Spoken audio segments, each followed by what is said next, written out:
Bapak Ibu, saya lanjutkan sebelum masuk kepada masalah penilaian, saya ambilkan dulu mengenai prinsip asesmen. Di sini nanti juga mencangkup ada prinsip proses pembelajaran, yang mana untuk yang baru sebenarnya tidak begitu jauh berbeda dengan yang lama, cuma ada beberapa yang diringkas. Ada 5 prinsip asesmen dan ada juga 5 prinsip proses pembelajaran. Namun saya lebih fokus kepada 5 prinsip asesmen, Bapak Ibu. Saya lanjutkan, ini untuk 5 prinsip pembelajaran, nanti materinya bisa saya share di grup ya Bapak Ibu. Kemudian saya lanjutkan ini mengenai 5 prinsip asesmen Bapak Ibu. Yang pertama, asesmen merupakan bagian terpadu dan seterusnya, kemudian detailnya seperti ini Bapak Ibu. Nah, untuk asesmen yang merupakan bagian terpadu dari proses pembelajaran, bla bla bla bla, terutama adalah yang nanti menyangkut tentang bagaimana guru merancang pembelajaran berdasar hasil asesmen. Asesmen dikembangkan sejak awal perencanaan pembelajaran, sehingga kegiatan asesmen ini menjadi satu, terintegrasi, dan berkaitan erat dengan proses pembelajaran. Kemudian kaitan antara tujuan pembelajaran dengan asesmen yang dirancang nanti mencakup termasuk kriteria penilaian hasil belajar, asesmen yang targeted, jadi sesuai dengan target, kemudian yang memberikan pengaruh terhadap apa dan bagaimana peserta didik kita belajar dan sebaliknya. Itu yang pertama. Kemudian yang kedua, asesmen dirancang dan dilakukan sesuai dengan ketentuan tujuan. Maksudnya adalah dalam hal ini digunakan untuk mendorong dari proses pembelajaran sehingga menjadi bagian dari proses pembelajaran untuk mengembangkan kemampuan metakognitif, ini adalah dimensi pengetahuan, dan juga refleksi. Refleksi ini nanti yang menjadi benang merah dari apa yang akan kita bahas pagi ini. Karena pengaruh dari kegiatan refleksi ini diyakini akan sangat luar biasa. Kemudian menilai hasil belajar dan mengambil keputusan di akhir suatu tahapan, ini nanti yang dimaksud dengan asesmen sumatif. Kalau selama proses pembelajaran berlangsung, itu nanti disebut dengan asesmen formatif. Nah, kemudian untuk menentukan kebutuhan belajar dan membentuk program pembelajaran, tidak harus individual, ini nanti disebut dengan asesmen diagnostik. Yang mana asesmen diagnostik, Bapak Ibu, nanti merupakan bagian di luar dari proses pembelajaran yang hendak berlangsung. Jadi sebagai pendukungnya. Kalau selama proses pembelajaran berlangsung, nanti kita mengenal asesmen formatif dan asesmen sumatif yang dikemas ke dalam 3 jenis penilaian sesuai dengan apa yang disyaratkan atau apa yang diamanatkan oleh SNP, yaitu assessment as learning, assessment for learning, dan assessment of learning. Itu bahasan kita pagi ini. Kemudian prinsip yang ketiga Bapak Ibu, dirancang secara adil, valid, dapat dipercaya, dan seterusnya. Nah, ini sebenarnya merupakan prinsip-prinsip asesmen pada masa-masa yang sebelumnya, tapi dirangkum menjadi satu. Di sana disebutkan bahwa asesmen harus memiliki validitas.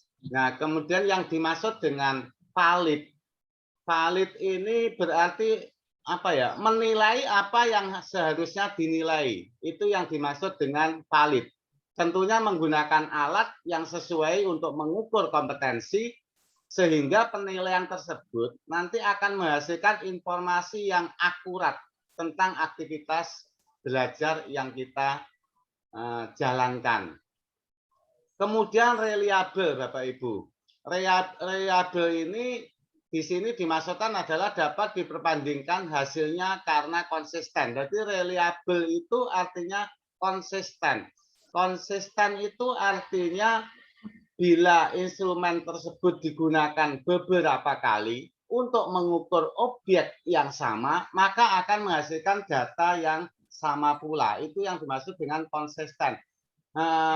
Misalnya begini, mungkin contoh yang gampang begini Bapak Ibu. Misalnya apa ya? Misalnya kayu ini atau HP ini. HP ini saya ukur sekarang panjangnya misalnya 15 cm. Maka nanti sore objeknya sama. Saya ukur maka panjangnya juga 15 cm. Itu yang dimaksud dengan konsisten kurang lebihnya seperti itu Bapak Ibu. Di samping itu nanti kita juga ada di sana memenuhi sifat adil, objektif. Ini saya kira sudah jelas. Kemudian ada juga yang di sini belum dimasukkan yaitu itu apa ya namanya? Akuntabel Bapak Ibu, akuntabel. Jadi akuntabel ini artinya penilaian itu dapat dipertanggungjawabkan. Kenapa dapat dipertanggungjawabkan? Karena menggunakan teknik dan prosedur ini yang jelas. Jadi baik sisi tekniknya ataupun sisi prosedurnya ini jelas. Itu yang dimaksud dengan akuntabel. Saya lanjutkan.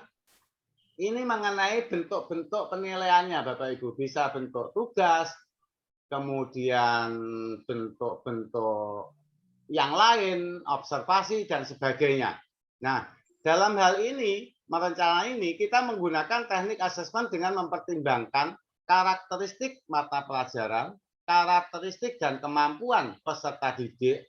Nah, yang kedua ini Bapak Ibu yang didengung-dengungkan pada kurikulum yang baru nanti mungkin tahun depan atau depannya lagi sudah diterapkan pada semua SMK. Tidak hanya pada SMK PK. Karena saat ini SMK PK di samping menerapkan kurikulum disebut dengan kurikulum paradigma baru SMK PK, tapi juga menerapkan kurikulum hasil dari ini yang baru, yang dimaksud dengan program sekolah penggerak. Itu disatukan di sana Bapak Ibu. Dan nanti kita mau nggak mau masuk ke sana, terbukti dengan penjaminan mutu. Penjaminan mutu khusus untuk SMK. Kalau tahun 2020 itu hanya diterapkan pada SMK COE, tahun ini ternyata tidak hanya diterapkan pada SMK COE, namun juga pada seluruh SMK negeri maupun swasta. Jadi kita sudah melepaskan diri dari LPMP. Jadi yang melakukan penjaminan mutu nanti bukan BPK untuk SMK, tapi Direktorat Jenderal Vokasi. Itu yang kita alami saat ini. Kemarin terakhir tanggal piro itu? 10 Agustus kalau nggak salah. Kita terakhir mengirimkan. Mohon nanti Bapak Ibu semua, saya diberikan print out cetak hasil raport mutu yang jenengan kirimkan termasuk instrumennya. Instrumennya kan jenengan sudah mengisikan misalnya skor 4, 3, atau 5. Itu saya perlu print out-nya yang nanti bisa saya gunakan untuk dasar mendampingi Bapak Ibu dalam menyusun bukti fisik. Sehingga nanti kalau ada sewaktu-waktu uji petik kita tidak gelagapan. Nah, untuk ke depan nanti tolong Bapak Ibu saya diberikan print out itu, dan nanti kalau ada waktu kita jenengan berkunjung, mungkin saya yang akan berkunjung ke sekolah binaan untuk melihat perkembangan atau progres dari penyelesaian jenengan dalam menyusun bukti fisik. Nah, nanti kita diskusikan bersama-sama bagaimana kita memenuhi skor-skor yang telah kita susun tadi. Nah, kemudian juga tentang ini capaian pembelajaran, ini nggak usah dipikirkan, ini istilah baru Bapak Ibu. Ini kalau dulu itu adalah KIKD. Nah, kemudian kalau diturunkan lagi nanti sebutannya elemen. Nah, nanti saja kita bahas berikutnya. Sekarang sementara untuk capaian pembelajaran itu anggap saja KIKD, ngoten mawon. Kemudian dalam asesmen kita disuruh menghindari ini Bapak Ibu, tidak berfokus pada asesmen sumatif, lebih berfokus pada formatif, kemudian teaching to the test, kemudian hindari itu, kemudian tidak hanya fokus pada hasil, tetapi proses.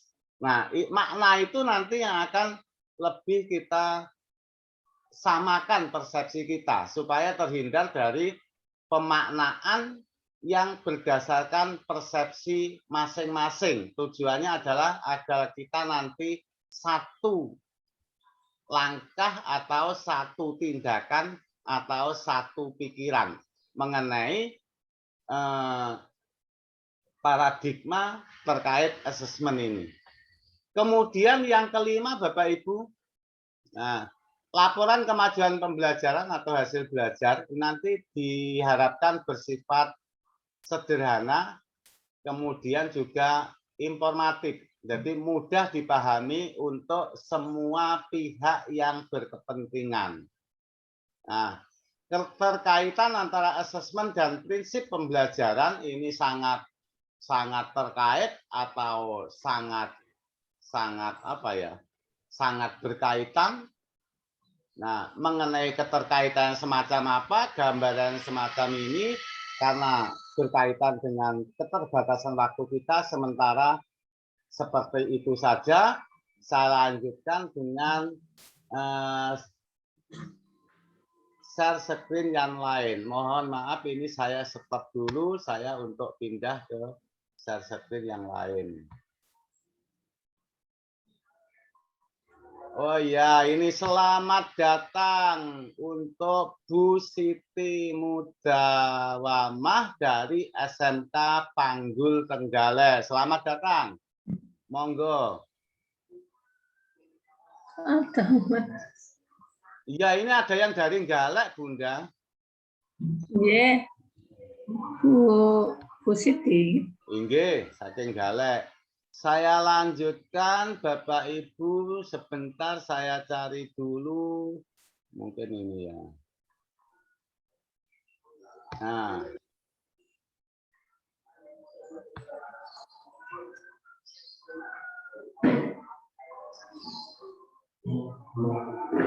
Sudah bisa diresali, Bapak Ibu?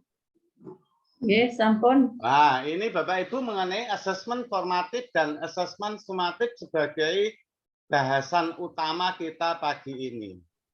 Oh ya, ini ada yang masuk lagi sebentar. Nah, sudah saya admit.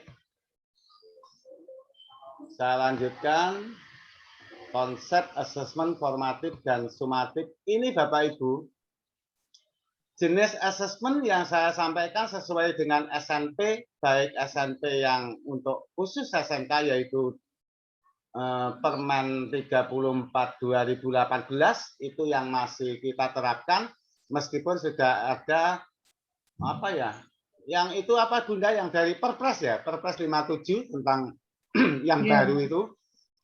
Yang baru itu secara teknis belum dilaksanakan, termasuk pada kurikulum yang baru terbentuk ini, karena memang permennya teknis keluarannya belum, tapi kurang lebih sama, hanya beberapa bagian saja. Nah, di sana jenis asesmen yang diamanatkan oleh SNP adalah assessment as learning, assessment for learning, dan assessment of learning. Assessment as learning itu adalah assessment sebagai bagian dari proses pembelajaran. Nah, assessment as learning untuk membedakannya Bapak Ibu, contohnya ini adalah siswa dilibatkan langsung dalam kegiatan assessment. Kita kenal di sana ada jenis assessment atau dalam bentuk penilaian diri, kemudian penilaian antar teman, kemudian juga ada refleksi dari diri siswa, di samping ada refleksi dari diri guru. Nah, itu jenis-jenis assessment as learning. Kemudian assessment for learning adalah assessment penilaian untuk perbaikan proses pembelajaran. Yang masuk dalam kelompok assessment for learning ini adalah assessment formatif, Bapak Ibu. Nah, formatif ini macamnya banyak bentuknya. Bisa menggunakan yang tes, bisa juga menggunakan non-tes. Nah, jadi bisa bentuk kognitif maupun non-kognitif. Antara lain misalnya dalam presentasi, dalam diskusi kelas, kemudian pengamatan unjuk kerja, kemudian juga bisa kalau kognitif semacam ulangan harian, Bapak Ibu. Kemudian hasil diskusi itu juga masuk di sini, bahkan untuk assessment as learning itu juga merupakan bagian dari assessment formatif. Namun kalau assessment diagnostik itu adalah di luar sini. Berarti adanya di sini, Bapak Ibu. Karena sebelum kita melakukan pembelajaran untuk memetakan karakteristik siswa itu seperti apa, kebutuhannya seperti apa, itu bisa dilihat dari assessment diagnostik. Mungkin beberapa orang memandangnya sebagai pretest, tapi kalau saya agak berbeda, pretest dengan assessment diagnostik, tergantung pada kebutuhannya. Nah, kemudian sedangkan assessment of learning itu adalah penilaian yang dilakukan pada akhir pembelajaran, pada akhir proses pembelajaran. Sehingga nanti untuk membedakannya, kalau assessment of learning itu biasanya tidak mengenal istilah remedi. Karena kita assessment of learning ini sudah tidak bisa melakukan perbaikan-perbaikan lagi di dalam proses pembelajaran yang berlangsung ini karena diberikan di akhir.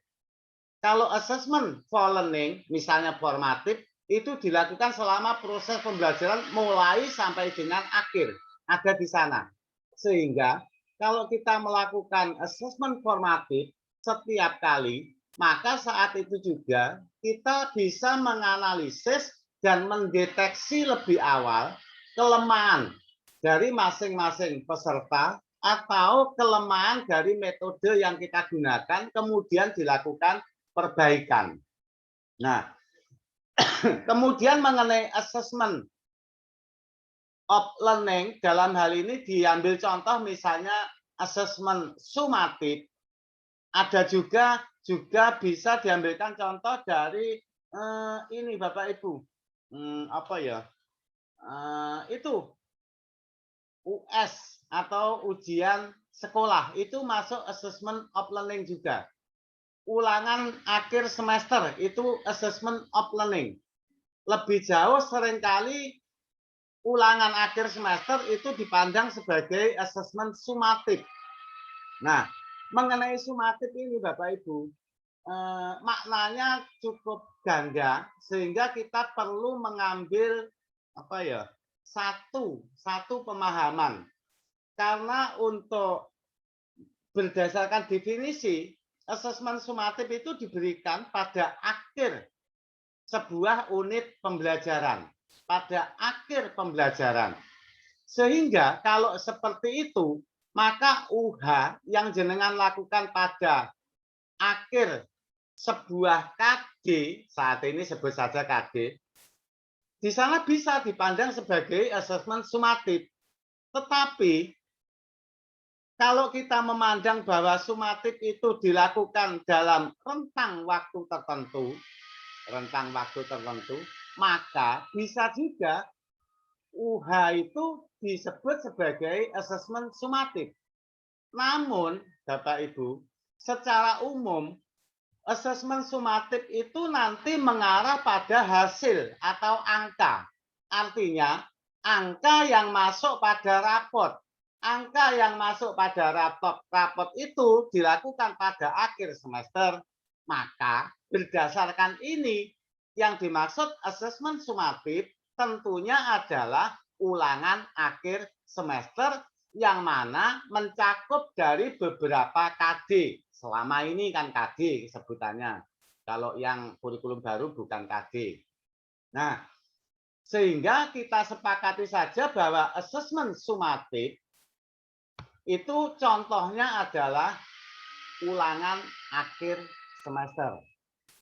Yang mana di sana mencakup beberapa pembelajaran yang menjadi satu kesatuan sehingga bisa disebut bahwa program satu semester itu sebagai satu rangkaian unit pembelajaran. Karena asesmen sumatif juga didefinisikan sebagai penilaian pada akhir unit pembelajaran. Kalau KD itu jenengan sebut unit pembelajaran, maka ulangan harian bisa disebut asesmen. Sehingga perlu kesepakatan kita bahwa unit pembelajaran yang dimaksud di sini adalah rangkaian beberapa KD dalam rentang satu semester. Karena itulah yang nanti akan masuk jadi angka. Meskipun UH itu punya angka, tapi yang masuk ke dalam rapot laporan nilai itu bukan UH, tetapi keseluruhan. Nah, itu Bapak Ibu yang perlu kita sepakati bahwa asesmen sumatif di sini kita pandang sebagai ulangan akhir semester. Makan ya, untuk menyamakan pendapat ini. Meskipun tanda petik kita juga bisa menganggap sebagai UH. Nah, sehingga pada ulangan akhir semester itu tidak lagi bisa memperbaiki proses pembelajaran yang telah berlangsung. Sehingga tidak tepat kalau setelah ulangan akhir semester Bapak Ibu melakukan yang namanya remedi. Karena program remedi itu berlangsung selama proses pembelajaran berlangsung, bukan pada akhir. Nah, sehingga kita hindari kalau selama ini setelah ulangan akhir semester itu ada remedi-remedi, itu kita hindari, kita lakukan remedi-remedi itu selama proses pembelajaran berlangsung, utamanya pada saat kita menentukan nilai UH sementara. Saya sebut UH sementara itu karena yang masuk rapot itu bukan nilai UH. Nah, kemudian karena sumatif itu yang utamanya selama ini terbangun di pikiran kita, di pikiran anak-anak, bahwa sumatif itu adalah segala-galanya. Penentu nilai tertinggi itu adalah sumatif. Maka pendapat itu kita ubah dengan menempatkan bahwa formatif itu yang prioritas tanpa mengabaikan hasil akhir. Karena nanti ada kalimat yang didramatisir, memang dibuat begitu, yang akan kita bahas berikutnya. Sebentar, saya lanjutkan. Nah, ini mengenai konsep asesmen formatif dan asesmen sumatif, Bapak Ibu.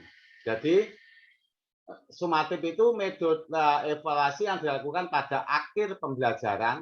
Tanda petik dalam hal ini adalah akhir semester. Nah, kemudian kalau formatif ini utamanya diperoleh informasi agar kita bisa memperbaiki proses pembelajaran, termasuk informasi yang diperlukan siswa untuk memperbaiki prosesnya dia belajar. Saya kurangnya di mana ya, kok hasilnya seperti ini. Nah, apa yang harus saya perbaiki? Kalau guru ya berarti metodenya perlu dirubah dan seterusnya. Meskipun dari asesmen sumatif ini juga bisa dijadikan sebagai bahan untuk perbaikan proses pembelajaran. Tapi proses pembelajaran yang akan datang pada semester berikutnya. Nah, ini lanjutannya mengenai manfaat atau salah satu kegunaan asesmen formatif dan sumatif. Nah, sarankan ini Bapak Ibu, penekanan untuk asesmen formatif. Selama ini yang terjadi, assessment of learning ini diberikan porsi yang tinggi. Terbukti kalau jenengan membuat prosedur penilaian untuk memasukkan pada raport, itu biasanya nilai semesteran itu diberikan bobot yang tinggi. Maka sekarang kita upayakan berimbang. Justru kalau bisa yang formatif itu yang kita berikan bobot yang lebih tinggi. Nah, seperti yang di sini. Mengutamakan assessment as learning dan assessment for learning pada proporsi yang lebih tinggi. Oh, ini ada yang mental mau masuk lagi. Oke, sudah. Saya lanjutkan Bapak Ibu. Nah, ini Bapak Ibu.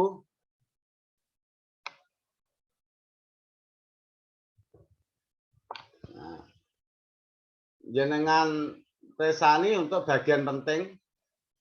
Pada kurikulum ini guru diharapkan memberikan proporsi yang lebih banyak pada pelaksanaan asesmen formatif daripada menitik beratkan orientasi pada asesmen sumatif.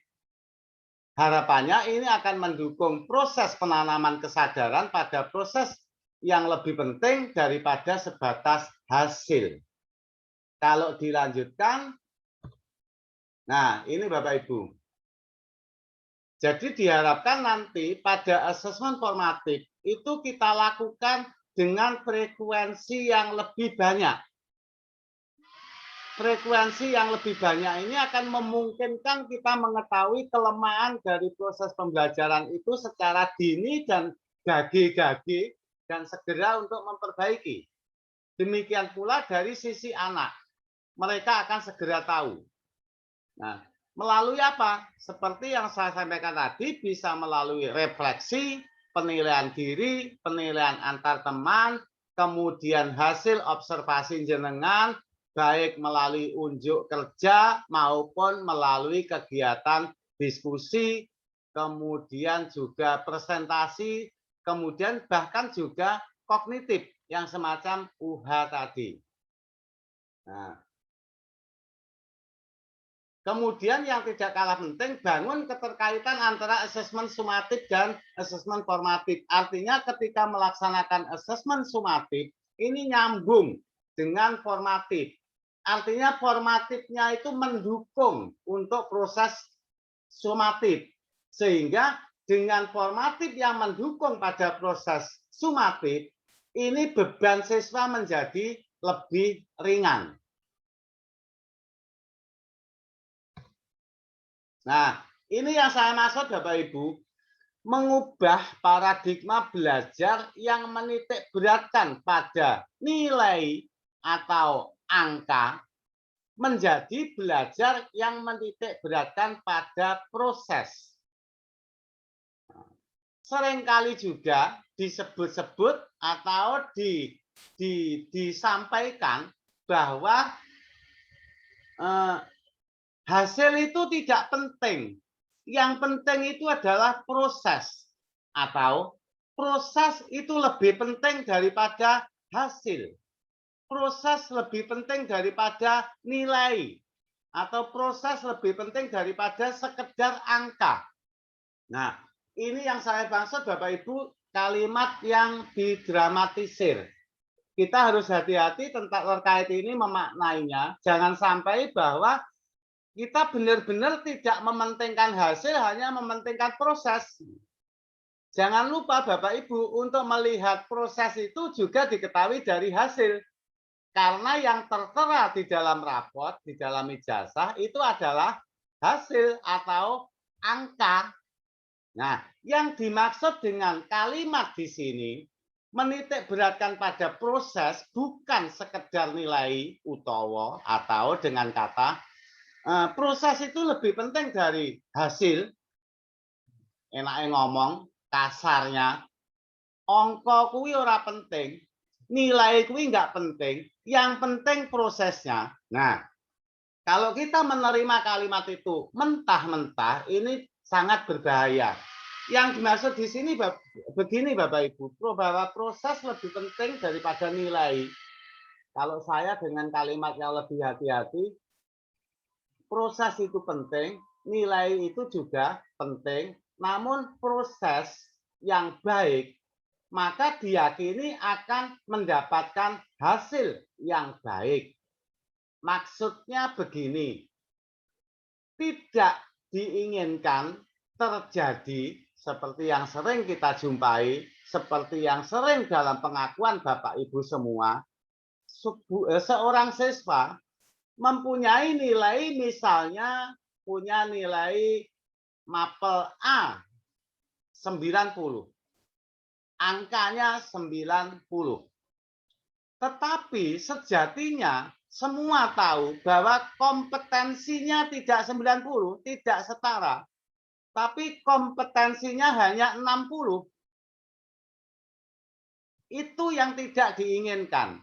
Yang diinginkan adalah ketika hasilnya 90, memang benar-benar siswa tersebut mempunyai kompetensi 90 juga.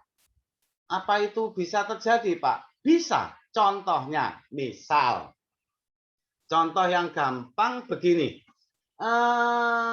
Misalnya seorang guru akan menilai unjuk kerja dari siswa dengan produk apa ya? Sulak, kemucing. Nah, mata nih Bapak Ibu. Nah, kemudian anak-anak atau ada siswa yang mengumpulkan hasil karyanya kemucing, hasilnya bagus, berarti mau tidak mau guru tersebut berdasarkan kriteria yang ada, kriteria penilaian atau rubrik. Nah, misalnya kemasannya seperti apa, kemudian kualitasnya, kekuatannya, kemudian apa ya, pokoknya ada kriterianya ya. Nah, kriterianya di situ bagus semua, sehingga tidak ada alasan untuk tidak memberikan nilai 95. Padahal siswa tersebut belas ora iso nggawe sulak, karena sulak yang dikumpulkan itu adalah beli. Sehingga di sini dia dapat hasil 95, kompetensinya mungkin hanya 40. Itu kalau bentuk produk. Kalau misalnya kognitif, oke, ulangan. Nah, kalau dalam mengajar, jenengan memberikan drill soal, latihan soal, terus diubek latihan soal. Tidak diberikan pemahaman tentang materi tersebut, hanya latihan, bisa jadi dia pada akhir cerita, ulangan, nilainya bagus. Karena sangat dimungkinkan dari hasil drill soal tadi kurang lebih sama. Tetapi kalau dia misalnya ulangannya yang membuat orang lain dengan tipe soal yang berbeda, meskipun materi sama, maka hasilnya belum tentu seperti yang telah diperoleh tadi. Berbeda kalau prosesnya bagus. Jenengan memberikan pemahaman materi yang bagus, mendalam, mereka kompeten, maka nanti diberikan soal dengan berbagai bentuk atau macam, dia nggak masalah. Dia bisa mengerjakan dengan baik. Nah, sehingga paradigma baru yang dibangun di sini bahwa proses itu lebih penting daripada hasil, kita maknai bahwa kalau kita melakukan proses yang bagus, maka tentu saja nanti hasilnya juga bagus. Sehingga setara antara hasil nilai yang diperoleh dengan kompetensinya. nilainya 95, memang dia sangat kompeten. Bukan nilainya 95, tapi kompetensinya 60. Itu harapannya Bapak Ibu. Paradigma baru yang dibangun. Nah, di situ menempatkan bagaimana pentingnya formatif. Nah, kemudian yang jarang kita lakukan Bapak Ibu, itu adalah jenis assessment as learning. Tolong Bapak Ibu memulai untuk melakukan itu. Penilaian diri, penilaian antar teman. Kalau penilaian antar teman itu misalnya teman menilai temannya. Karena dengan mencoba melakukan penilaian sendiri, itu nanti dia bisa juga untuk dirinya sendiri. Misalnya, temanmu bagaimana proses belajarnya. Hal baik apa yang sudah dilakukan temanmu?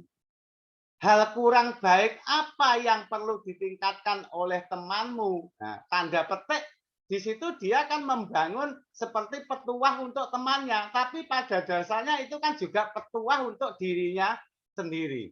Itu adalah hal baik dari pelaksanaan penilaian diri dan penilaian antar teman.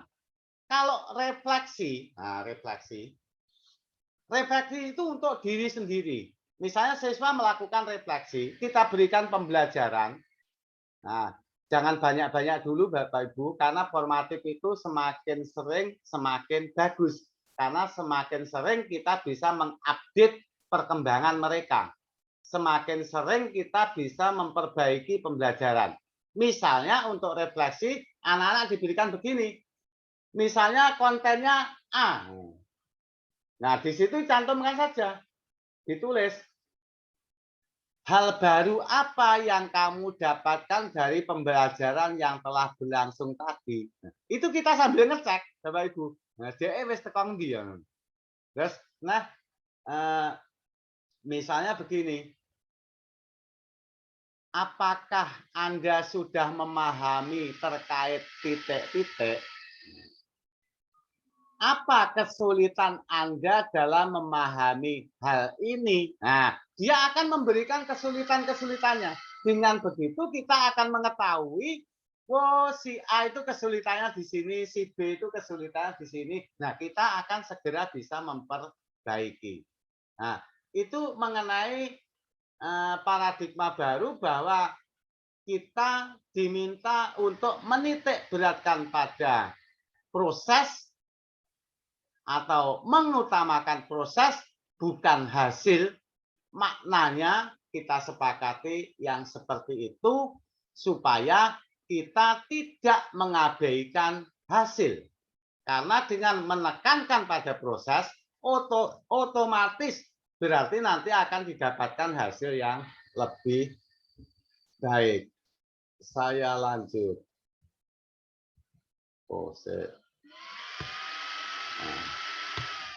Ini mengenai bentuk-bentuk asesmen Bapak Ibu, ada yang tidak tertulis, ada yang tertulis. Contoh-contohnya semacam itu. Bisa jangan tambahkan misalnya refleksi, bisa masuk di situ. Kemudian ini yang tertulis. Yang tertulis itu ya semacam kuis atau pertanyaan, membuat umpan balik. Ada perbedaan sedikit antara umpan balik dengan refleksi. Nah, ini mengenai bagaimana cara kita memberikan umpan balik kepada siswa. Ada beberapa macam prinsip Bapak Ibu, nanti bisa dipelajari sendiri. Saya ini berusaha cepat-cepat saya lanjutkan untuk yang screen yang lain. Bapak Ibu kalau ada pertanyaan nanti bisa melalui chatting ya, bukan menutup waktu kok enggak memberikan ruang untuk diskusi, bukan Bapak Ibu, tetapi lebih kepada karena kita dikejar waktu karena memang apa ya gratisan. Nah, Bapak Ibu ini saya akan memberikan contoh tentang asesmen diagnostik atau refleksi asesmen dulu ya. Yang mana ya? Masih ada waktu ya? Ya sudah, yang ini aja dulu. refleksi kita tentang asesmen formatif dan sumatif. Sedangkan untuk diagnostik nanti kalau nggak cukup waktunya akan saya share Bapak Ibu. Nah, ini Bapak Ibu mengenai refleksi kita tentang asesmen sumatif dan formatif. Asesmen formatif dapat dilakukan berulang kali sebagai rangkaian mempersiapkan asesmen sumatif pada akhir pembelajaran. Benar atau salah? Nah, sebutkan 5 contoh bentuk asesmen tidak tertulis yang bisa Bapak Ibu lakukan. Dan seterusnya, sebutkan 3 contoh umpan balik yang terdiferensiasi berpusat pada siswa untuk tujuan pembelajaran yang sama namun diberikan kepada 3 orang siswa yang berbeda. Bapak Ibu dapat menuju pada awalan yang biasa dipakai pada leader of feedback. Ini termasuk prinsip-prinsip di dalam memberikan umpan balik yang saya sebutkan barusan Bapak Ibu. Nah, jawabannya ini Bapak Ibu. Nah, maka yang pertama adalah benar. Fungsi membangun keseimbangan asesmen formatif dan sumatif diantaranya, jumlah asesmen formatif sebaiknya lebih banyak, lebih sering. Karena setiap asesmen kita bisa melakukan analisis, kemudian kita bisa melakukan perbaikan dari proses pembelajaran tersebut, sehingga ini yang dimaksudkan bahwa prosesnya berjalan dengan benar dan baik. Harapannya, kalau prosesnya berjalan dengan benar dan baik, maka siswa kita akan kompeten dan muaranya tentunya sumatifnya juga akan jadi lebih baik, bermuara pada hasil. Orang bilang usaha tidak mengkhianati hasil. Nah, ngoten. Kemudian untuk contoh asesmen tidak tertulis semacam ini. Kemudian, nah ini contoh umpan balik yang berpusat pada siswa Bapak Ibu. Nah, ini saya ambil contoh yang penilaian antar teman. Misalnya pertanyaannya, apa hal baik yang sudah dilakukan oleh temanmu? Apa hal yang bisa diperbaiki atau yang bisa dikembangkan lagi oleh temanmu? Apa yang bisa dilakukan oleh temanmu agar karyanya bisa lebih baik lagi di kemudian hari? Informasi apa yang kamu rasa akan bermanfaat untuk membantu pengembangan diri dari temanmu tadi? Nah, dari sini dia menilai temannya. Pada dasarnya ini adalah bagian untuk menilai dirinya sendiri. Nah, itu Bapak Ibu yang bisa saya sampaikan. Masih ada waktu sedikit. Monggo silahkan kalau Bapak Ibu ada yang perlu didiskusikan. Silahkan dibuka mikrofonnya, dinyalakan. Monggo. Nggak usah share screen, langsung angkat tangan saja. Daripada saya melihat di share screen-nya. Nah, kemudian ini saya tutup dulu. Untuk yang lain-lain, nanti Bapak Ibu bisa mempelajari lagi di dalam materi yang saya share di WAG, di grup di WA. Nah, monggo Bapak Ibu kalau ada masukan. Selamat datang Pak Eri, meskipun terlambat, ini waktunya hampir habis. Halo Pak Erik. Oke. Selamat siang Pak, izin mau bertanya. Inggih, silakan Bapak, monggo. Ya, saya Singgih dari SMK PGRI 2 Tulungagung. Ada beberapa hal yang saya mau tanyakan terkait dengan asesmen diagnostik. Jika kita menemukan masalah pada anak, apakah kita bisa bekerja sama dengan BK, Pak? Terus bagaimana dengan nanti pembelajarannya jika kalau ada masalah itu akhirnya nanti ketinggalan dengan teman-teman yang lainnya? Terus yang kedua, terkait dengan apa namanya kurikulum yang baru itu, paradigma baru, nanti apakah masih ada KKM, Pak? Terus yang ketiga terkait dengan format rapot, Pak. Nanti apakah masih ada angka-angka yang dimunculkan atau bagaimana, Pak? Terima kasih, Pak. Inggih. Untuk format rapot saya mumpung masih ingat tadi yang ketiga itu maksudnya format rapot yang baru nggih Bapak? Iya, Pak. Oh iya. Untuk format rapot yang baru tetap Bapak, hanya saja di sana hanya ada satu angka. Artinya penilaian sikap, keterampilan, pengetahuan itu sifatnya satu kesatuan atau holistik di dalam proses pembelajaran.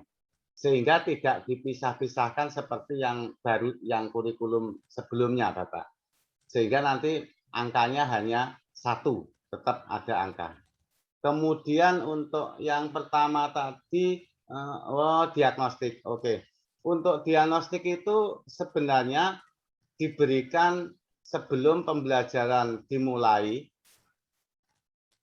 Yang idealnya, kalau kita sekarang ini mengenal KD 1, KD 2 begitu, idealnya itu memang setiap memulai KD baru itu kita lakukan diagnostik. Diagnostik itu ada dua, non kognitif karo kognitif. Baik dua-duanya, jenengan nanti kalau ada permasalahan siswa bisa berkomunikasi, malah diminta untuk kolaborasi melibatkan BP, wali kelas, kalau perlu dengan waka kurikulum, juga utamanya juga orang tua, diajak bicara bersama bagaimana baiknya untuk anak didik kita. Bahkan kalau bisa juga dengan anaknya, diajak ngomong. Maunya seperti apa, baiknya bagaimana, dan seterusnya. Kemudian untuk yang non kognitif utamanya itu, kalau untuk kognitif itu bisa dikelola sendiri oleh guru bidang studinya. Karena untuk kognitif itu semacam ini Bapak. Iya ngomong, gampangannya begini. Misalnya kita sekarang mau masuk KD 2, nonton ya, mau masuk KD 2. Itu kita di sana rambu-rambunya kita buatkan 2 soal yang sesuai dengan tujuan pembelajaran pada KD 2, tapi yang awal, yang agak ringan, tapi KD 2. Kemudian 6 soal yang terkait dengan KD bawahnya, tapi yang menjadi apa ya? Semacam itu loh. Apa Bunda mau jenenge? Prasyarat. Materi prasyarat. Kan biasanya untuk KD berikutnya kan perlu syarat ini bagi Bapak Ibu ya. Nah, itu diambilkan 6 butir soal. Kemudian 2 butir soal yang di bawahnya lagi, di bawahnya yang 6 ini. Agak jauh belakangnya. Nah, dari hasil itu nanti kita bisa membagi menjadi 3 kategori. Misalnya siswa yang up, kemudian yang medium, kemudian yang low. Nah, atau biasa disebut yang rata-rata, sedang itu disebut dengan reguler. Yang reguler ini untuk pembelajaran yang menerapkan konsep pendidikan merdeka atau pendidikan yang memerdekakan, sebenarnya itu juga dari dulu sudah ada. Karena prinsip-prinsip penyusunan kurikulum dulu itu sudah ada istilahnya karakteristik peserta didik. Nah, itu yang sekarang digembar-gemborkan. Bahwa pembelajaran kita itu kalau bisa sesuai dengan karakteristik. Atau antara lain di sana dimasukkan adalah tingkat sampean. Bocah tingkat kemampuannya seberapa? Atau begini, anak itu untuk mencapai tujuan, ada yang bisa belajar cepat, ada yang belajarnya tidak cepat. Tapi sama-sama nanti bisa mencapai tujuan. Nah, seperti istilah itu, banyak jalan menuju ke Roma. Yang penting teko Roma, tujuannya itu. Nah, perkara apa jalannya kan bisa lewat ini, lewat ini, lewat ini. Sehingga nanti dalam pembelajaran itu nanti berdasarkan hasil diagnostik, jenengan bisa mengelompokkan siswa itu. Oh, siswa kelompok ini saya berikan dengan metode ini. Misalnya kelompok tinggi, kalau kita mengenal istilah pembelajaran berbasis proyek PJBL. Nah, itu kelompok-kelompok rendah anggap kalau diberikan dengan metode itu. Proyek itu hanya pas untuk kelompok siswa yang tinggi, karena kelompok rendah jenengan berikan proyek, lekas maca judulnya mesti balik tanya kepada jenengan nanti. Nah, kemudian yang menengah diberikan misalnya pemecahan masalah. Kemudian yang rendah diberikan model discovery learning, misalnya semacam itu. Nah, kalau discovery learning itu kan penemuan tapi kan simulasi, barangnya sudah ditemukan, etok-etoknya ditemukan. Kalau inquiry kan memang betul-betul penemuan. Jadi kita mencocokkan metodenya, Bapak Ibu.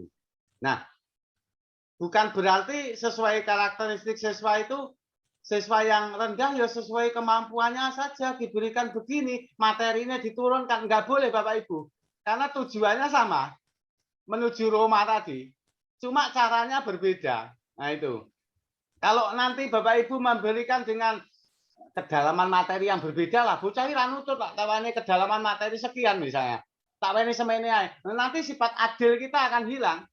Karena bisa jadi yang jenengan berikan materi yang agak mudah tadi nilainya bisa 90, sedangkan anak-anak kelompok tinggi jenengan berikan kedalaman materi yang tinggi itu nanti nilainya bisa 80 sehingga iso nilainya dikalahne karo bocah sing rodok-rodok niku wau. Nah, sisi adilnya malah nggak sama sehingga meskipun model pembelajarannya tidak sama, pendampingannya tidak sama, tapi tujuannya harus sama. Cuma cara mencapai tujuan itu yang berbeda. Kadang kalau dari diagnostik itu konsep awalnya kurang memenuhi materi syaratnya lah, kurang memenuhi, maka itu menjadi tanggung jawab guru untuk melakukan pendampingan terhadap kelompok itu supaya memenuhi dulu kemudian dilanjutkan pada pembelajaran reguler.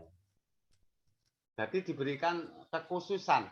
Tapi bukan berarti kalau gitu nanti siswanya dipisah-pisahkan. Tidak, tetap dalam satu kelas Bapak Ibu. Persoalan pendampingan lain-lain nanti kan bisa komunikasi pada jam pembelajaran yang lain dan seterusnya kan bisa. Tapi proses pembelajaran tetap sama di tempat yang sama. Supaya tidak terjadi gap. Sing kayak di dewek nih, dan kita tidak perlu menunjukkan hasil diagnostik itu kepada siswa. Lewe kelompokmu kelompok sing low, kelompok ngesor dewe, enggak usah diberitahu itu. Jadi kita cukup, kelompok kuwi di dewek nih diberikan proses pembelajaran seperti yang jenengan rancang tepat untuk mereka. Mungkin ada lagi Bapak tadi yang kelewatan? Yang terkait dengan KKM, Pak. Apakah masih ada KKM? Okay. Kalau yang saya lihat di kurikulum baru itu nggak ada KKM. Mungkin Bapak Ibu. Tapi kan itu tetap kita butuhkan karena memang ada istilah capaian. Kalau kita ngomongnya capaian, berarti mesti ada skala itu. Dianggap tujuannya itu tercapai itu berapa? Nah, itu. Meskipun tidak dinyatakan, saya yakin itu tetap ada karena yang digagas yang diopeni lah pemerintah pusat itu adalah bagian-bagian pentingnya, yang lain-lainnya itu diserahkan pada satuan pendidikan. Saya yakin itu tetap ada karena dalam kriteria kelulusan itu nanti juga tetap ada. Nggih, ngoten nggih, Bapak. Ya Pak, terima kasih Bapak. Nggih, sama-sama. Monggo Bapak Ibu yang lain, selagi belum dimatikan oleh pihak pusat, pihak yang punya, karena ini gratisan. Bunda Mus mungkin ada masukan. Bunda Mus, saya tunggu Bunda Mus. Mana Bunda Mus? Halo Bunda Mus. Nggih, dalem Pak. Nggih, monggo masukannya. Saya tunggu Bapak Ibu untuk teman-teman semua, Bu Mus. Monggo. Nggih, saya hanya ingin memberikan masukan untuk penilaian formatif, Pak. Jadi monggo. Penilaian formatif tadi kan dalam proses ya. Artinya dalam menilai itu tidak harus kita menggunakan tes berupa kognitif tulis ya. Jadi kita bisa melalui proses diskusi, kemudian presentasi, ya seperti itu. Karena tujuannya memang untuk memperbaiki proses pembelajarannya. Betul. Terima kasih Bunda Mus tentang penekanan yang lain aja. Mungkin ada yang perlu ditanyakan. Karena waktunya juga terbatas. Bu Mus, Bunda, terima kasih. Memang itu Bapak Ibu penekanannya tentang formatif tadi tidak harus dengan kognitif, tidak harus bentuk kuis.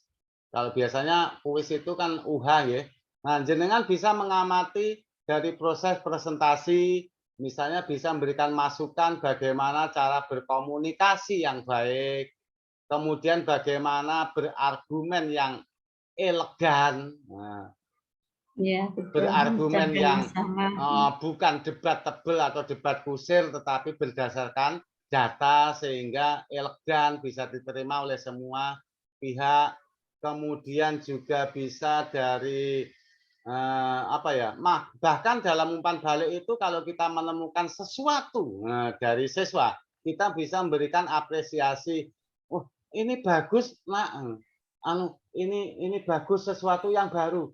Nanti Bapak akan belajar dari apa yang kamu sampaikan tadi untuk perbaikan selanjutnya. Nah, itu berupa apresiasi kepada mereka. Itu juga bagus. Sehingga banyak komunikasi yang bisa kita bangun melalui kegiatan formatif tadi. Sehingga banyak komunikasi, banyak curhat, siswa mau ngomong, mau menyampaikan keluhannya, kesulitannya, bahkan juga bisa menyampaikan atau mengemukakan gagasannya, ide-idenya. Karena bagian itu Bapak Ibu yang penting utamanya mereka dilibatkan Bapak Ibu.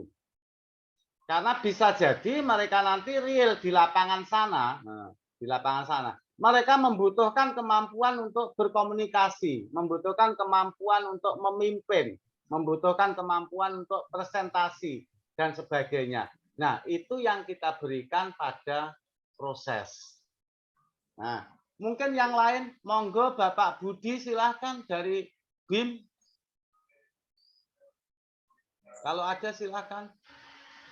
Ibu Nurul. Belum, Pak. Oh, enggak.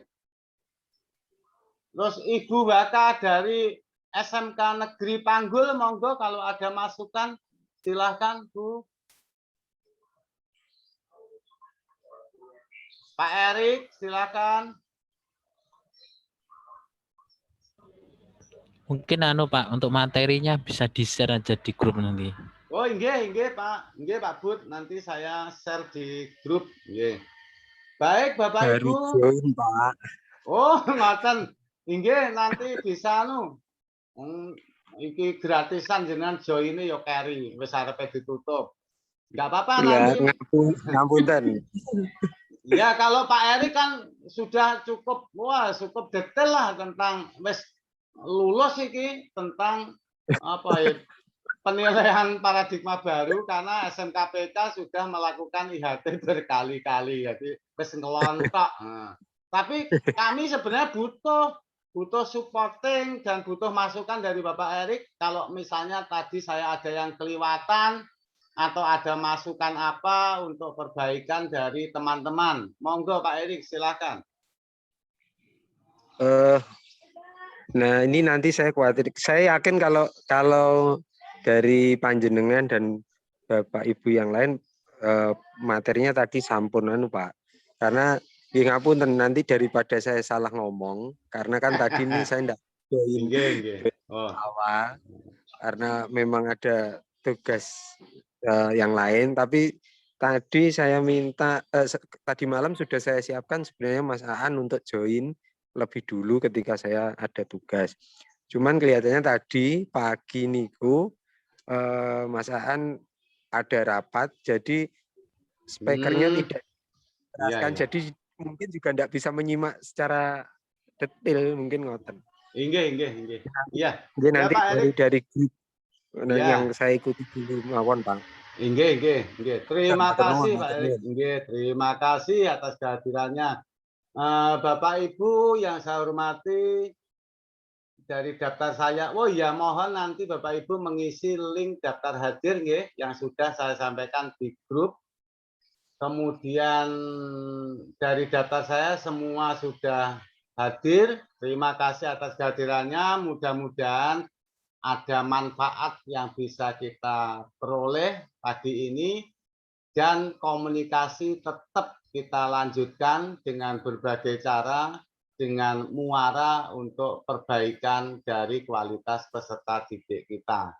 Terima kasih. Sampai jumpa pada kesempatan yang lain. Kalau saya ada salah kata dan seterusnya, mungkin agak kecepatan karena diburu oleh waktu. Saya mohon maaf. Sampai ketemu pada kesempatan yang lain, dan tolong Bapak Ibu jaga kesehatan dengan baik di tengah-tengah situasi yang kurang baik ini. Terutama jaga prokes dengan baik dan benar. Terima kasih, salam sehat, sejahtera, sampai jumpa. Wassalamualaikum warahmatullahi wabarakatuh. Saya izin untuk mengundurkan diri. Waalaikumsalam warahmatullahi wabarakatuh. Dulu Pak.